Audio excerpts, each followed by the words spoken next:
আসসালামু আলাইকুম ওয়া রাহমাতুল্লাহ। আদম আলাইহিস সালাম ও হাওয়া আলাইহিস সালাম এর বহু সন্তানদের মধ্যে হাবিল ও কাবিল ছিলেন বিশেষ দুই ভাই। হাবিল ছিলেন শান্ত স্বভাবের, আল্লাহ ভীরু ও দায়িত্বশীল একজন ব্যক্তি, আর কাবিল ছিলেন রাগী, হিংসুক এবং নিজের স্বার্থকে প্রাধান্য দিতেন বেশি। একদিন আল্লাহ তাদেরকে কোরবানি করার জন্য নির্দেশ দিলেন, যাতে তাদের আন্তরিকতা ও ঈমানের পরীক্ষা হয়। হাবিল তার ভেড়ার মধ্যে সবচেয়ে মোটা, সুন্দর ও নির্দোষ ভেড়াটি বেছে নিলেন। তিনি মনে করলেন আল্লাহর জন্য সেরা জিনিসটিই দেওয়া উচিত।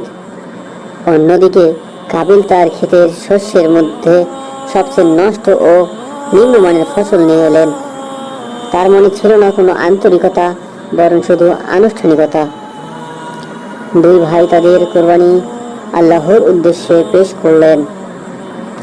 আল্লাহ হাবিলের আন্তরিক কোরবানি কবুল করলেন এবং তা গ্রহণের নিদর্শন প্রকাশ করলেন। কিন্তু কাবিলের কোরবানি প্রত্যাখ্যাত হলো, কারণ তা ছিল অবহেলা ও গাফিলতির মাধ্যম।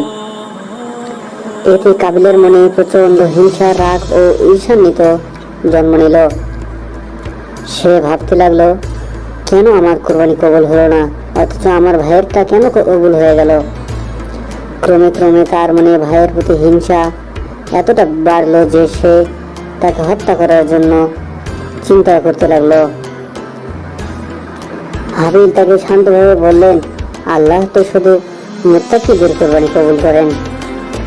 হাবিল আরো বললেন, তুমি যদি আমাকে হত্যা করার চেষ্টা করো, আমি কখনো তোমাকে আঘাত করব না। আমি চাই না হত্যার পাপ বহন করতে। আমি চাই আল্লাহ আমাকে ক্ষমা করুক এবং রক্ষা করুন। কিন্তু এসব উপদেশ কাবিলের হৃদয়ে প্রভাব ফেলতে পারল না, বরং তার হিংসা আরো বেড়ে গেল। একদিন সুযোগ বুঝে কাবিল তার ভাই হাবিলকে একটি পাথর দ্বারা আঘাত করল। এতে হাবিলের মৃত্যু হয়।